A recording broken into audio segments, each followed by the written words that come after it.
Ini mazhab apa katanya yang begini-begini nih. Syekh karena mengagumi orang yang pandangannya luar biasa dalam bidang-bidang ini, Syekh bilang mazhabku adalah Bung Karno.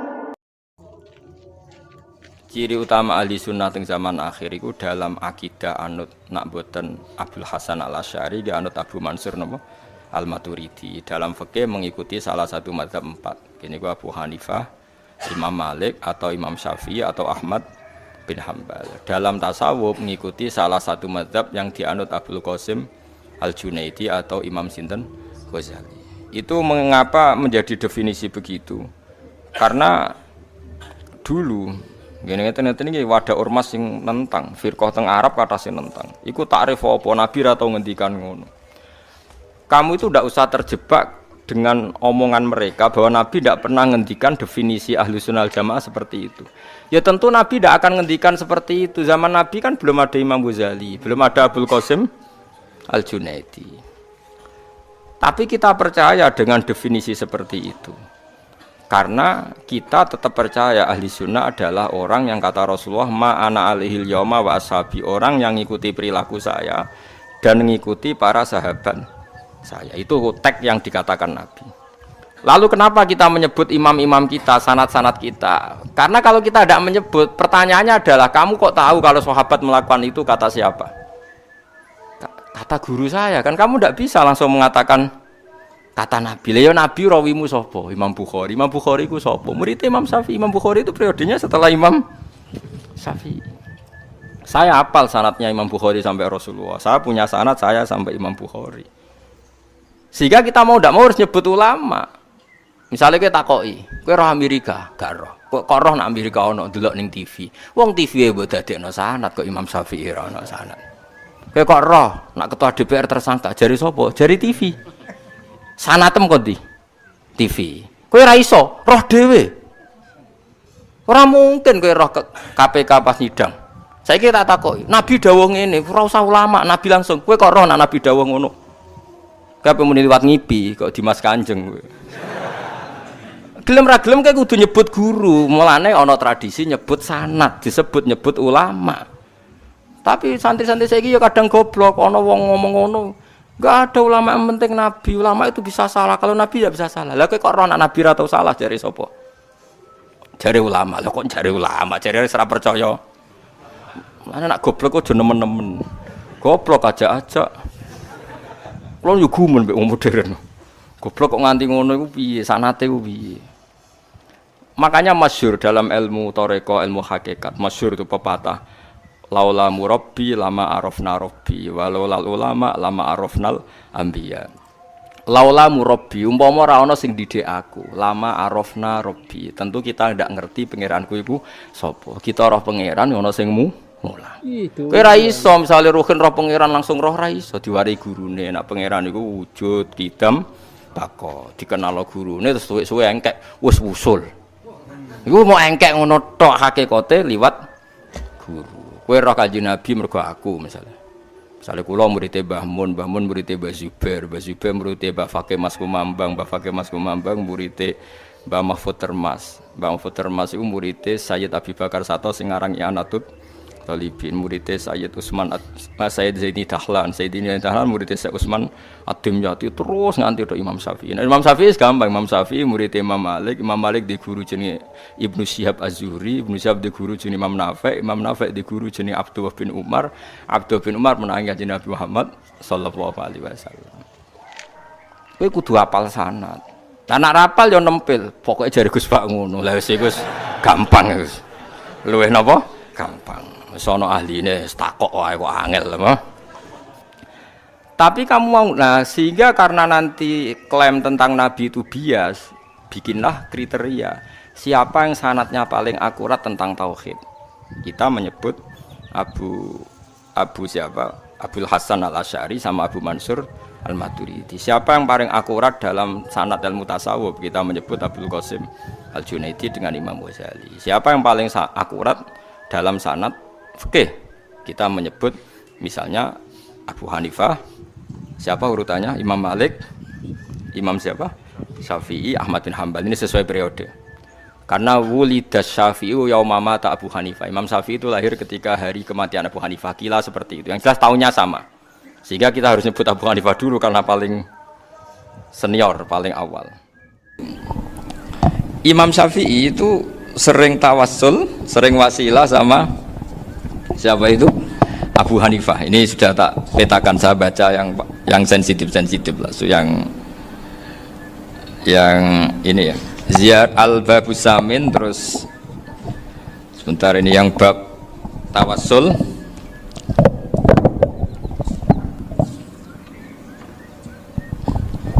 Ini halaman 90, mungkin santri-santri Kerapjak bisa ngecek lagi di kitab Hujjatu Ahli Sunnah.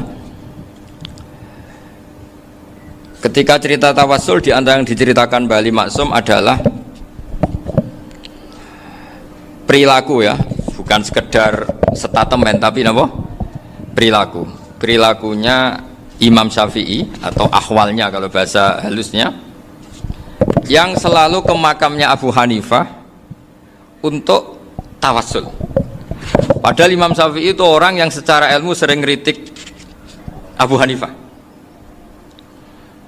Jadi ini saya baca ini di halaman 100, jadi tawassul mulai halaman 9 berapa ini sampai halaman ini yang qala sami'tu Syafi'iyya yaqul inni la atabarraku bi Abi Hanifah wa aji'u ila qabri fi kulli yaumin za'iran fa idza uridat li hajatun shallaitu rak'atain, halaman 100, waji'tu wa sa'altu wa ta'ala al-hajat indahu fama tab'udu anni hatta tuqda.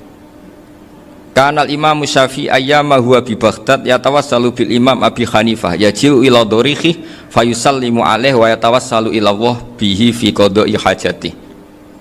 Terus wa yatawassalu Imam Ahmad bi Imamina Syafi'i. Jadi di antara yang diceritakan Mbah Ali Maksum itu betapa Imam Syafi'i yang terkenal sering mengkritik Abu Hanifah dalam tatanan fikih karena beliau tidak percaya ada istihsan. Abu Hanifah berpendapat adanya istihsan, dan kita tahu lah ikhtilafu Syafi'i wa Abu Hanifah itu besar sekali. Tapi beliau itu tahu Abu Hanifah itu orang yang sangat soleh. Abu Hanifah itu kalau ketemu sama orang yang utang beliau itu yang lari bukan yang utang Abu Hanifah, karena takut orangnya itu izin. Jadi kalau ketemu yang utang di jalan itu yang sembunyi itu Abu Hanifah. Kenapa engkau sembunyi? Ada yang utang saya lewat, nanti orangnya malu. Jadi setingkat Robi'ah Adawiyah itu beliau di rumah ada maling itu sembunyi. Ditanya kenapa engkau sembunyi? Malu, gak ada yang dimaling. Malu sama malingnya karena serumah itu gak ada barang yang layak dicolong itu. Itu Robi'ah sampai dia sembunyi. Itu yang bisa niru itu Abu Hanifah. Jadi wali-wali besar ini ternyata saling menghormati dan saling tawassul. Nah, saya berharap tawassul ini bukan sekedar perilaku sosial, tapi memang ada sanatnya. Sehingga terus diceritakan Bali di sini dulu istaqa Umar bil Abbas. Kata siapa tawassul harus dengan Rasulullah SAW? Dulu istaqa Umar bil Abbas. Sayyidina Umar itu tawassul istisqa dengan Sayyid Abbas, padahal kita tahu Sayyid Abbas ini tidak nabi. Terus beliau cerita sampai Imam Syafi'i tawassul sama Abi Hanifah, sehingga gak ada perdebatan itu kan Umar. Kalau Umar kan ada jaminan boleh diikuti karena beliau sahabat. Bali cerita tentang Imam Syafi'i yang tawassul dengan Abu Hanifah, seargumentatif itu. Maka saran saya kepada alumni Kerapjak, santri-santri Kerapjak, karena saya hanya berani ngomong sama santri Kerapjak, sama mas saya ada berani kalah sepuh, itu tradisi keilmuan itu harus dijaga dengan hujjah dan dengan tadwin, dengan pembukuan. Saya punya sekian cerita ya, misalnya dulu kita mungkin iskal itu janggal, kenapa sih orang Islam tukaran sama orang Islam itu? Sehingga diantara doa Nabi yang enggak dikabulkan Allah, enggak boleh dikabulkan sama Allah, enggak boleh, bukan berarti enggak mustajab. Redaksinya famana aniha, memang enggak boleh, redaksinya bukan falam yastajib lahu tapi famana aniha. Di Al-Marrah As-Salisa ini Nabi dilarang, yaitu melarang umat Islam itu jangan sampai tukaran sama umat Islam sendiri. Itu kata Allah, ya enggak bisa kata Allah, kalau itu enggak saya kabulkan. Itu dulu guru-guru kita nyontohkan sederhana. Kira-kira kalau saya tukaran wek Gus Zofuru mbah mun luwih ikhlas timbang ditukari wong liya. Nek ana kakak ditabuk adik wong tua luwih ikhlas timbang ditabuk tangga. Barokahnya membaca kita lebih mentoleransi. Kalau ada Mbah Hashim dikritik Mbah Fakih Mas Kumambang, kita ikhlas itu. Tidak dikritik guru PAUD itu kan, atau dikritik orang-orang yang nggak bisa ngaji. Artinya ternyata keliru kita bilang kiai kok tukaran. Justru bagus kiai tukaran. Dibanding kiai dikritik guru PAUD atau dikritik orang-orang yang nggak bisa baca kitab. Akhirnya barokahnya baca kita menjadi tahu.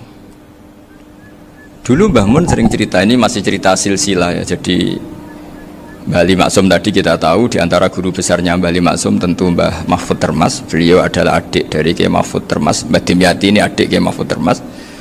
Itu punya saudara namanya Abdul Razak, juga punya saudara namanya Dahlan. Itu yang membawa Thariqah Syadziliyah di Solo Raya, yang sekarang alhamdulillah diteruskan Gus Wafi. Dulu di antara pesannya Mbah Mun ke saya, hak Wafi kandani kon ziarah ning Mbah Dimyati. Mergo Thariqah Syadziliyah dulu itu yang bawa keluarganya Mbah Dimyati.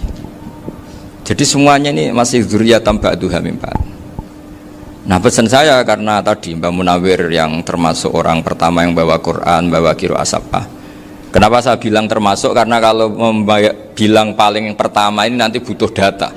Dan itu agak kerepotan lah. Tapi yang jelas mimman istahara lah. Mimman istahara yang membawa sab'ah ke sini itu adalah Mbah Munawir. Terus beliau ngajarkan diantaranya ke Mbak Arwani, pakai kitab Satibi, pakai kitab Nazmus Satibi. Terus Nazmus Satibi itu diteruskan oleh Mbak Arwani, ditulis. Yang nulis dulu Mbah Dola Salam. Bapak saya itu murid Mbah Dola. Dulu Mbah Dola sebelum ke Mbak Arwani ngaji sama Ki Said di Sampang. Bapak saya sebelum ngaji di Mbah Dola sudah hafal Quran lewat buyut saya sendiri namanya Ki Zubaidi. Yang Ki Zubaidi akhirnya jadi menantunya Mbak Ahmad Su'eb. Jadi buyut saya kandung ini namanya Sofia, itu angsal keluarga Lasem, yang adiknya Sofia ini punya adik Badi'ah yang jadi ibunya Ki Sahal. Terus Ki Sahal punya Mbak Yu namanya Muzayanah, punya di garwa Ki Mansur punya anak Gus Qayyum. Jadi dulu ibu saya, ibunya Gus Sofur, ibunya Pak Maftu itu semuanya di Lasem. Karena saya dari keluarga Gen ya Lasem, dari keluarga sanad guru ya Lasem. Tapi Lasem Badawi itu dulu ngajinya di Mbah Umar Harun di Sarang. Mbah Umar Harun ini menangi Sayyid Ahmad Zaini Dahlan.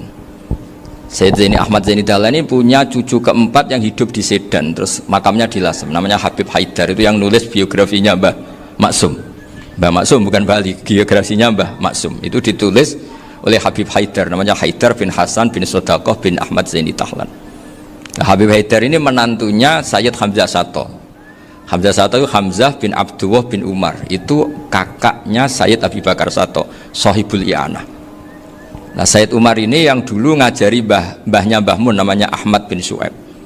Nah, di antara ajarannya adalah baca kitab-kitab kecil yang bisa dihafal. Dibawalah ke sarang jadi metode muhafadzah. Tapi kemudian lama-lama oleh pondok itu jadi syarat kenaikan kelas. Dulu nggak ada muhafadzah untuk kenaikan kelas ya, supaya orang alim itu harus hafal. Lama-lama dipakai syarat untuk muhafadzah. Jadi semua ini sanad harus kita ingat supaya kita bisa menjaga tradisi. Termasuk tradisi ini kiai seneng jagungan, terus ngomong ra penting. Itu juga sanad. Setahu saya Mbah Mun itu kalau ketemu bapak ya guyon terus. Saya punya kenangan tuh yang dulu agak iskal tuh begini. Ada isu lah, entah isu entah hoax entah apa, ada kaji itu agak beling itu, pokoknya beling lah gitu. Seneng siapa itu, rondo lah apa itu. Pokoknya beling gitu. Ketika Mbah Mun dilaporin tamu kalau kaji itu beling sama rondo itu, Mbah Mun tanyanya lucu. Lho ayu no cung, wayu banget Mbah. Wayu. Itu bapak juga bakas ayu nih. Dulu saya sekali ini kiai kok bakas wong ayu, bakas bodine barang lah kira-kira gitu. Tapi setelah saya tambah alim, tambah ngerti itu, kata bapak gini, ya abek bakas ayu hak timbang iya no malah kozaf. Ternyata seni. Sekali Mbah Mun atau bapak bilang waji kok zino kaji, maka larinya ke kozaf. Maka menghindari bahasa menuduh, ngomong yang nggak penting. Loh ayu no. Jadi kiai dulu tuh orang sok suci tapi menghindari hal-hal yang jadi punya seni untuk ngelola kehidupan. Orang bermalam-malam jagungan sama teman asik itu kan perlawanan terhadap nafsu kita, syahwat kita untuk mungkin nikmati dugem di bar atau di tempat-tempat maksiat. Itu setan di Indonesia tuh kakuati sama Ki Jawa. Orang supaya nggak tertarik maksiat itu Ki Jawa cukup ketemu kancane masak terong guyon, gejol-gejolokan zaman mondok. Suwengi lulus sangka maksiat. Bar wis tutup. Perlawanannya sederhana, nggak pakai tahajud, nggak pakai wiridan. Karena kiai Jawa juga koyoknya rapati potongan ahli ibadah gitu. Jagungan gitu. Jadi setahu saya itu pernah lihat Bali itu sekali ketika beliau ngisi ceramah di Mbah Hamid Bedowi. Saya masih kecil diajak bapak. Dulu kalau bapak ngelihat Bali sama Mbah Hamid itu mesti nangis. Karena dua orang alim bertemu. Yang akhirnya ya bisanan itu Mbah Hamid punya anak Gus Nasih, di sini ada Mbah Nafisa, terus jadi Mbak Salih Hindun itu. Jadi dulu itu ya guyon terus ketika ketemu. Itu yang sering bodoni Mbah Hamid itu ya Ki Bisri. Ki Bisri itu kalau datang ke Ki Hamid Pasuruan, nak wali tenan aku teko ditata nomangan. Jadi ukurannya ya ternyata sampai sana di keimangan tenan. Masih belum mengakui, kan nak wali tenan aku kiai rung di mobil, dongakno aku di mobil. Sudah kalah satu seri itu masih gak terima. Lalu itu Mbah Hamid akhirnya berdoa, ayo monggo, mungkin Ki Bisri gak ada mobil. Itu setelah didoain masih tanya, mereknya apa merek? Jadi itu Mbah Hamid jawab, yo paling Holden itu, paling Holden. Itu nyari mobil itu ya adalah dapatnya Holden. Suatu saat Mbah Bisri diundang Mbah Hamid gak dikasih bisaroh, karena utangnya sudah banyak Mbah Hamid, Mbah Bisri ini utang doa tadi. Itu ya gak dikasih besar ya gak mau kesang apa-apa kelambimu kayak aku. Didol sama muhibbinya Mbah Hamid. Itu harganya melebihi jatah bisaroh. Ketemu Mbah Hamid. Kang, susu Kang, mergo. Jadi dulu itu rileks, makanya ini yang diceritakan ke Zofur. Sebetulnya kalau kiai-kiai itu bersanad itu ya rileks, hidupnya itu rileks. Karena rileks ini perlawanan terhadap kemungkaran. Saya dulu musyawarah sering sama Gus Zofur usul fikih. Itu jelas di antara yang ditulis Lubil Usul itu. Ya kita tahu tadi misalnya sanad usul fikih, Mbah Ber itu sangat al-usuli, Kiai Zubair Dahlan, abahnya Mbah Mun. Punya murid di antaranya Kiai Sahal. Kiai Sahal punya karangan Thariqatul Husul fi Syarhi Lubil Usul. Itu Thariqatul Husul itu beliau ngendikan dalam mukaddimah bahwa saya bisa mensarah ini berdasar ngaji maknani sama Mbah Zubair. Terus beliau mengutip sarah itu dari kitab Nailul Ma'mul. Beliau ngendikan binus khotin khotiyah ghairi matbu'ah. Dan itu ditemukan di Kiai Mansur di Lasem. Karena Kiai Mansur iparnya Mbah Sahal. Mansur bin Khalil itu diantara katibnya Syekh Mahfud. Jadi semuanya ini sambung. Mbah Ber saking ahli usul fikihnya, kalau ngajar usul fikih itu kalau guyon takriran saya ini lebih memahamkan ketimbang sarah. Ya sudah, terus Mbah Zubair Kiai Fakih, terus Syekh Mahfud. Di sini Syekh Mahfud termasuk orang yang dekat Mbah Munawir, sampai putrane Mbah Mahfud namanya Gus Muhammad dibawa Mbah Munawir, kemudian mondok di Termas diantaranya, terus dinikah jadi menantunya kalau nggak salah Haji Taslim di Betengan, kemudian sekarang juriannya Mbah Mahfud di Betengan. Ini nggak boleh hilang secara seperti itu. Diantara di usul fikih diterangkan, ketika diantara 5 hukum itu ada yang bernama mubah. Mubah itu boleh dilakukan, boleh ditinggalkan, dan kalau dilakukan ya tidak berpahala, tidak disiksa. Itu ada ulama yang protes nggak bisa seperti itu. Itsma min mubahin ila wa tahaqqaqu bihi tarku haramimma fa'il zamu minas sukun tarkul qatli wa minas sukut tarkul qadaf. Tidak bisa, mubah itu tidak ada. Kalau kiai jagungan semalaman itu Allah ngitungnya itu hada taroka dugem, wahada taroka delok dangdut, wahada taroka kada wakada. Oh, itu luar biasa. Dan kita ngikuti yang seperti itu saja. Gak usah tahajud, gak usah witir telulas kaya ora kuat timbang gremeng wis. Sewengi jagungan, setan ngenteni kita tergoda maksiat, ternyata maksiatnya sampai tutup, kiainya masih apa? Jagungan. Jadi jagungan saja ada ilmunya bahwa itu perlawanan terhadap tarkul ma'asi. Sehingga bagaimana Anda katakan mubah ini mubah, toh gunanya adalah tarkul haram. Meskipun efek mubah juga bisa tarkul wajib, wae bojo blonjo turu. Karena wae ngrumat ibuke turu. Itu halal wajib. Jadi mubah itu resikonya ya bisa tarkul wajib, bisa tarkul haram. Sehingga kalau sanad ini terjaga secara baik, secara kultur, saya sering juga saguan sama Gus Zofur itu mesti tak niati gitu. Jagungan wong alim iku ibadah, dan menikmati ibadah adalah dabul auliya wa dabul ulama. Kata Imam Ghazali, pada akhirnya waqud buhadatin al istilzat bil mubahat. Kata Imam Ghazali, pada akhirnya qutbu hadatin, madaru hadatin, pokok dari agama ini adalah melawan kemaksiatan dengan kita menikmati al istilzat bil mubah. Kita menikmati sesuatu yang dibolehkan Allah Subhanahu wa taala. Dan seperti ini itu bisa qasmu dhuhri syaitan, bisa menghancurkan punggungnya setan. Karena kalau melawan setan dengan ibadah ini kadang kita capek selain isra potongan. Tapi nak kangkang neng komplek H gitu jagungan mbek kancane, ngenang melarate, mbok ngenang ora sekolah, ramunggah, kenangan sing ramunggah diarani istiqomah. Itu kan diarani tulus zaman, kok sing munggah dianggap kesusu. Saya ini punya pondok Quran, kalau ada yang hafal 3 tahun mesti digojlok kancane. Gak apik kesusu itu. Kesusu itu mesti tidak barokah karena tergesa-gesa apa? Hatam. Sehingga yang nggak hatam-hatam itu kayak partai mayoritas. Ini yang partai tulis zaman katanya. Ahlus sobri katanya. Akhirnya di pondok gara-gara itu mau guyon, tapi nggak ada stigmasi yang nggak naik. Di pondok sarang itu saya punya temen itu banyak yang sekelas dengan saya, sekelas sama Gus Kamil, akhirnya sekelas dengan Gus Sofur. Padahal saya ini kakak kelas. Saya temannya Gus Kamil, temannya Gus Sofur. Ini anak ini nggak pernah naik. Itu nggak dinyak, nggak dicibir di pondok. Karena guyonan tadi. Guyonan bahwa ini bagian dari bentuk apa? Istiqomah. Nanti yang goblok juga tenang. Karena kiainya cerita, kadang santri goblok ya barokah. Di sini pondok akeh santri ora tau sinau ning omah dadi kiai gede. Selalu kiainya tuh cerita seperti itu. Akhirnya sing goblok ya bangga dengan kegoblokannya. Iya, jadi kiai itu orang yang meskipun guyon ini barokahnya Masya Allah. Dan setahu saya kiai-kiai alim itu ya senengannya guyon, karena tadi guyon itu luar biasa. Bapak saya itu kalau pesan sama saya itu enak ngaji is guyon nangis. Wong ning omah mikir utang, mikir wedi bojo macam-macam, kok ngaji kok jak nangis pisan, nangis ping pindho gitu. Sudah jak guyon ae. Paling gak lali. Gitu. Dan beliau punya dalil kul bi fadlillah bi rahmati fa bidzalika falyafrah.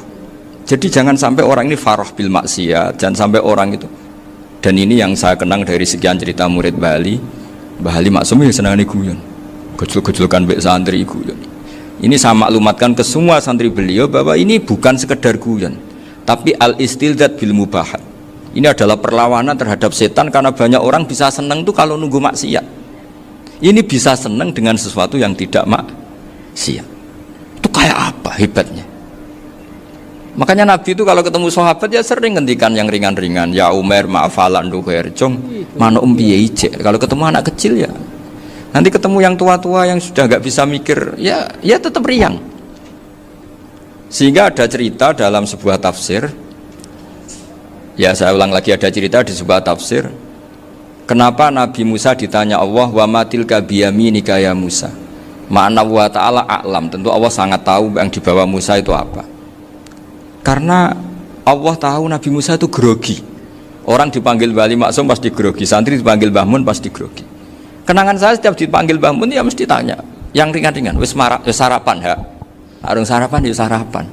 Pas sarapan ya kan tanduk mangan sing enak, wong santri ora tau mangan enak. Ya enggak pernah ngomong yang penting, ngendikan yang penting.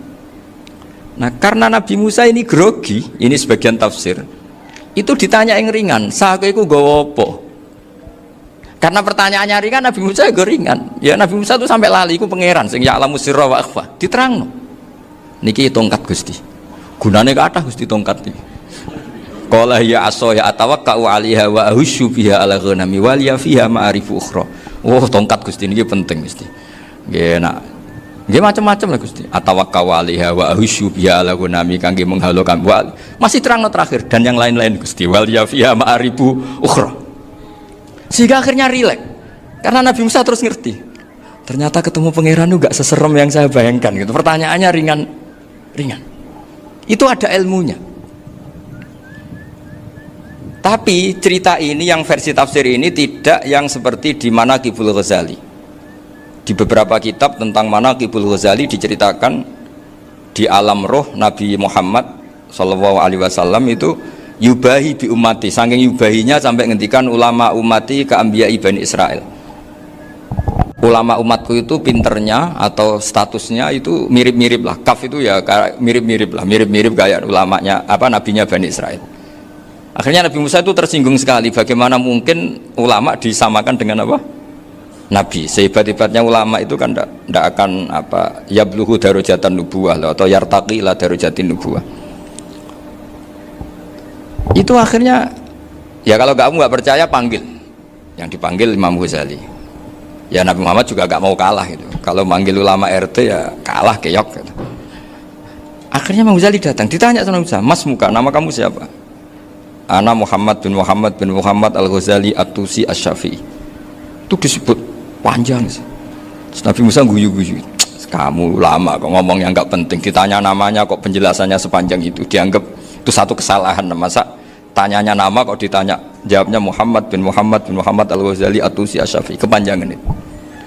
Ketika Nabi Musa agak mencibir, agak gimana itu, terus jadi Imam Ghazali, kalau ini masalah, lebih masalah jenengan. Apa itu? Yang tanya jenengan tuh Allah ya alamu sirra wa akhfa, dan Allah hanya tanya wa ma tilka biyaminika ya Musa. Harusnya jenengan jawab asoya titik, bukan kepanjangan. Atawakkau alaiha wa syubha itu kepanjangan. Allah tanya yang di bawah kamu itu apa? Yang di tangan kamu. Harusnya jawabnya hanya asoya. Tapi kenapa penjelasannya sepanjang itu? Sampai terakhir waliya fiha ma'aribu ukhra. Terus pinter tenan kayak gitu. Terus ada Nabi Musa terus bilang, ya pinter tenan gitu. Padahal kita tidak pernah GR seperti itu kan, kebetulan Imam Ghazali gitu. Kalau yang lain mungkin ya keok lah kira-kira gitu. Tapi ini cerita dalam khazanah keilmuan. Bener yang dikatakan Gus Zofur. Saya termasuk orang yang pernah mondok Lirboyo Pasanan. Jadi setelah saya disuruh nemani Gus Kamil, tahun berikutnya Gus jenengan disuruh. Pokoknya anakku mbah sak wulan lah kudu tahu mondok Lirboyo. Piye aku tahu ngaji Wakarim. Terus yang disuruh mbaturi Gus Kamil itu saya. Jadi saya pernah 1 bulan tuh di Lirboyo. Karena saya ini santri beling ya, kontraknya pokoknya penting ziarah Bakarim. Biasanya nggak pernah ngaji ya, pokoknya gerbar ngisa. Ziarah ya sudah. Ngaji subuh ingat saya sama Gus Imam itu dari 17 hari ingat saya ngaji 2 kali. Tapi kalau ziarah ke Bakarim sudah lupa jumlahnya karena memang kontraknya disuruh ziarah sampai seperti itu. Dan saking senengnya bangun sama Bakarim saya masih ingat ngamplopi salam template itu masih ingat untuk Gus Anwar, untuk Gus Imam, untuk Gus Kafabi, termasuk untuk Gus Maksum. Itu malam-malam saya dijak ngamplopin. Zaman itu saya masih ingat selawewu. Zaman itu kos 1 bulan itu 13.000. Jadi kira-kira kalau 25.000 itu untuk kos 2 bulan. Jadi saya krusnya itu pakai kos. Saya masih ingat Mondok Sarang itu kos 1 bulan 13.000. Berarti kira-kira 500.000 itu di amplopin sendiri sama Bang. Ini untuk Gus War, ini untuk Gus Imam, ini untuk Gus. Padahal Gus Imam ini mondoknya sudah dibangun. Itu bangun hormatnya sampai untuk jatah salam template. Nah yang ribet kebalikannya, kita pulang Gus Imam karena melihat Gus Kamil ini putrane Mbah Mun, Gus Kamil disangoni. Saya juga disangoni karena Gus Imam dulu ngaji juga sama Pak D saya, sama keluarga saya. Itu kata Gus Kamil setelah keluar, mau agak muni gua abal ya, boten berarti gua aku. Karena ini penting, ini kalau sampai dianggap tukar guling, ribet deh. Jadi ditakwil sendirilah, mau gak muni gua abal ya, boten wis, yes berarti halal. Tapi sama Mbah Mun ya ditanya. Ditanyanya bukan apa karena untuk meneruskan tradisi bahwa kalau kiai ketemu itu ya saling memberi hadiah, saling itu sudah faqaddimu baina adina juakum apa? Sedekah. Sehingga ketika Kapya ini punya Bali Maksum alim alama, kemudian melahirkan murid-murid yang juga ibar kayak Mbah Warsun bisa ngarang apa? Kamus Al-Munawwir, Pak Bik juga punya karangan Kamus Al-Mu'asir. Saya itu punya semua. Karena ini adalah buah dari bahwa kita ini tidak kalah sama produk-produk yang di sana. Bahwa produk di kita ini sudah cukup untuk mengantarkan orang menjadi alim alama. Dulu Mbah Zubair ke Mekah ya sudah alim alama. Gus Zofur ke Al-Azhar sudah alim. Semua teman-teman kita ke Mekah itu sudah alim semua. Padahal produk mondoknya ya tadi mau digojlok kiai ini, terus mangkel be keamanan biasanya. Biasanya musuh besar pondok itu keamanan. Jadi ya bukan berarti gojlok ibunya Gus Maftuh enggak, biasanya keamanan tuh musuhnya apa? Banyak. Jadi cerita-cerita saya mohon sekali murid-murid Krapya jangan hanya ngaji fikih. Kalau hanya ngaji fikih itu posisi Abu Hanifah itu seakan-akan nyuwun sewu orang yang sangat tidak ahli hadis. Karena beliau di situ kelihatan kalah sekali dengan Imam Syafi'i. Apalagi di perdebatannya Muhammad bin Hasan Asy-Syaibani dengan Imam Syafi'i itu kelihatan sekali betapa Abu Hanifah itu orang yang nyuwun sewu ditinggalkan dalam ilmu hadis. Sampai beliau hanya dapat gelar min ulama ahli ra'yi, termasuk ulama yang kuat logikanya. Juga harus baca kitab-kitab seperti ini. Ternyata di balik Imam Syafi'i mukhalif pada beliau di bab-bab fikih, perilakunya sangat hormat. Sampai beliau tuh kalau tawassul ke kuburannya Abu Hanifah. Dan beliau ngendikan an-nasu fil fiqhi iyalun ala Abu Hanifah. Semua orang yang ahli fikih itu masih anak buahnya Abu Hanifah. Saya berkali-kali cerita, mazhab Syafi'i itu alatut tadhir hanya dua, yaitu al-ma' wa turab. Abu Hanifah nambahi wanar. Alasannya Abu Hanifah, orang mukmin yang dosanya banyak itu dibakar di neraka, dan alasannya Allah litadhirihim, untuk mensucikan mereka. Sehingga pikirannya Abu Hanifah, an-nar itu min alatit tadhir. Apa yang terjadi ketika bata itu batu bata yang dibakar, di situ campur teledong, campur apa-apa, itu kalau sudah mazhab Abu Hanifah selesai, sudah suci, karena sudah ngelewatin pembakaran. Meskipun kita tidak akan kalau kehilangan air terus wudhu dengan api, bisa bunyak semua itu. Tapi apapun itu menjadi solusi. Sehingga saya punya kitab namanya Ikhtilafu Malik, Ikhtilafu Malik wa Abu Hanifah atau Ikhtilafu Syafi'i ma Abu Hanifah. Itu kelihatan sekali kalau Abu Hanifah itu nyuruh posisinya kalah. Karena yang ngarang orang-orang Syafi'i. Tapi kalau melihat kitab-kitab kewalian, misalnya di kitab Mizan Kubro ini juga sering disebut itu Mbak Ali Maksum tentang Imam Sa'roni. Berkali-kali beliau mengutip Mizan Kubro. Itu Abu Hanifah adalah orang yang sangat mukasyafah. Artinya ketika Nabi cerita air wudhu itu menjatuhkan dosa, tidak ada air wudhu yang jatuh ke kamu kecuali saat itu juga dosa kamu jatuh. Itu beliau datang ke Madharota Kufah.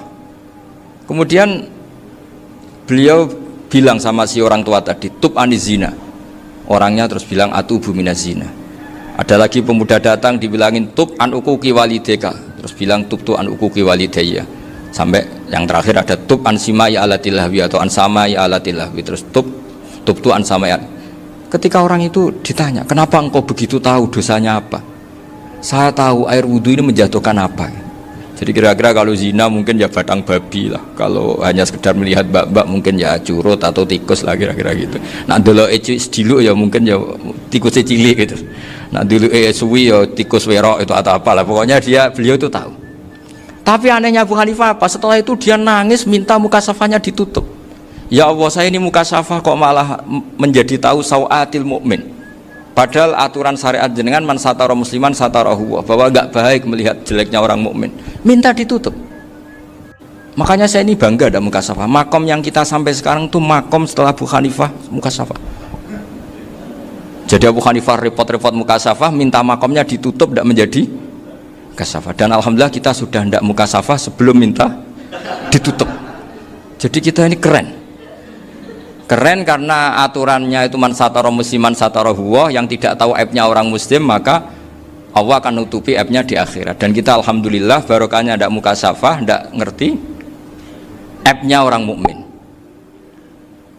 Jadi kita harus pakai patokan ilmu.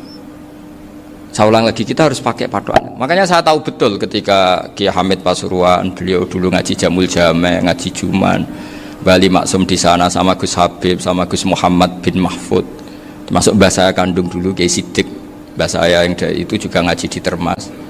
Bapak saya dulu Kiai Nur Salim ngaji di Buyut Baiti.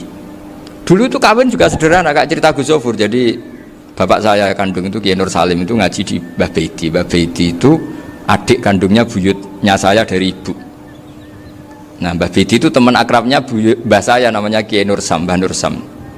Singkat cerita terus Nur ke Jorabi arabekno itu. Setelah bapak saya ke Badullah mau ditawarin jadi mantu, kata bapak saya kula pun dipek mantu Mbah Baiti. Akhirnya dapat ibu saya itu.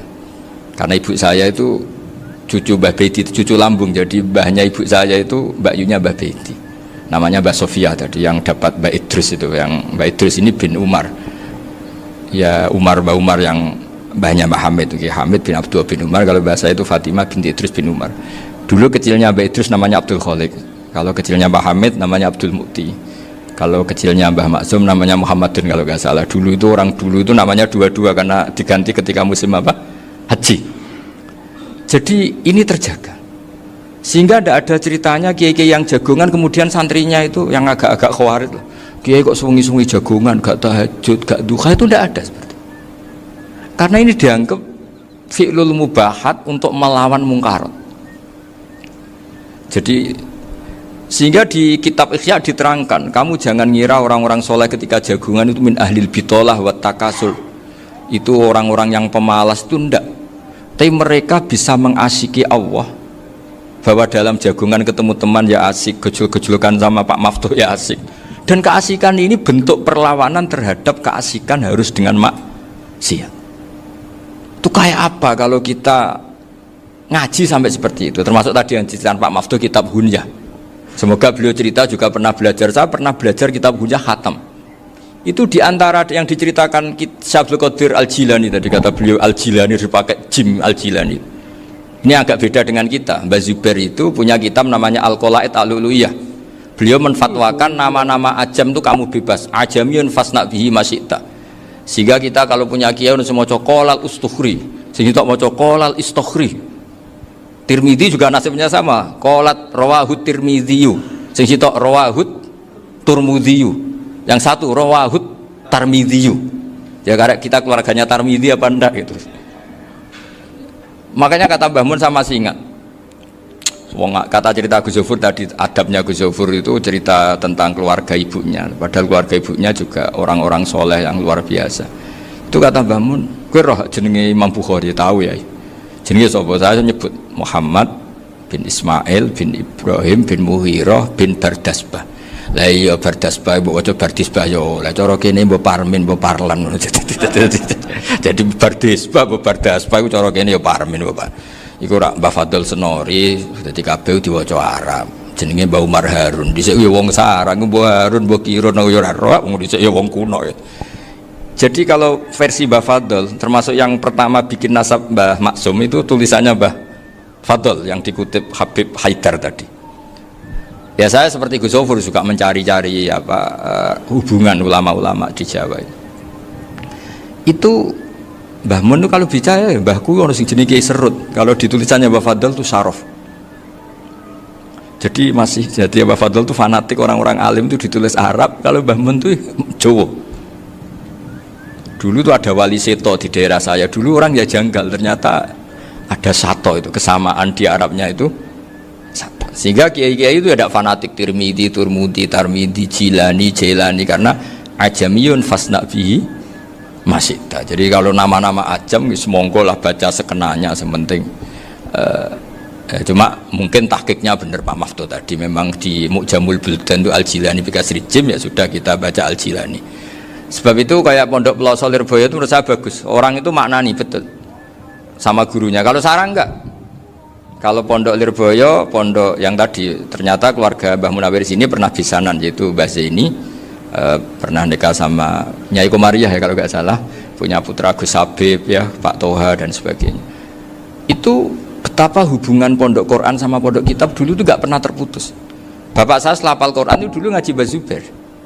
Jadi bapak saya sering ngutip mu'en apa, padahal bapak saya itu terkenal tuh, beliau cita-citanya itu saya ingin hafal Quran kayak hafal Fatihah. Beliau itu sampai sepulahnya sekali, karena beliau inginnya hafal Quran kayak hafal Fatihah. Termasuk murid terbaiknya Mbah Dullah bapak saya. Itu ya ngaji kitab. Sehingga kata Mbah Mun, jadi Mbah Munawir de mantu Bali Maksum, itu ya sudah dipenggali dituruti pangeran. Lahirlah seorang Bali Maksum yang membawa. Tadi dulu itu ya Gus Muhammad yang ngaji di Termas, nanti Mbak Arwani sebelum ngaji di sini ngaji di Tebu Ireng. Sehingga Mbak Arwani bisa ngarang kitab. Beliau ngarang kitab tentang Sab'ah, Faidul Barokat namanya. Ya nulisnya ya fasih ya. Saya punya tulisan tangannya Mbak Arwani itu banyak. Saya juga punya tulisan tangannya Mbak Hasyim Asy'ari ketika nyurati buyut saya yang di Damaran itu pakai bahasa Arab. Jadi dulu itu Mbah Ali Maksum juga sama, surat-suratannya dulu sama tokoh-tokoh Muhammadiyah ya bahasa Arab. Nah ini harus kita dengar dari abna, dari bahwa Mbah Maksum kemarin yang diceritakan Gus Zofur di Khol Mbah Maksum, kue kudu belo NU, kudu tetap NU, tapi bukan dengan cara membenci Muhammadiyah. Tadi Pak Maftuh menguatkan sanad itu dari Pak Atabik bahwa Muhammadiyah termasuk ahli sunnah wal jamaah. Karena sama-sama tidak sabus sahabat, sama-sama ikromus sahabat dan sama-sama bermadhab. Nah soal akhirnya ada beberapa yang rapati seneng ngaji, ini yang agak ribet. Tapi kamu tidak usah ngeritik Muhammadiyah agak seneng ngaji, kayaknya juga sama, kita nggak seneng ngaji juga banyak itu. Jadi kalau ngeritiknya masalah itu kan kita ya agak-agak sama. Ya jadi ternyata di sini, terus ini yang terakhir supaya nggak lama-lama, Bali juga punya sisi keras sekali. Jadi dalam hal-hal yang khas ini di halaman 87 itu keras sekali. Beliau ngendikan wahal bi jununun hatta usdira amri lil mu'minin alla yazuru rasulahum.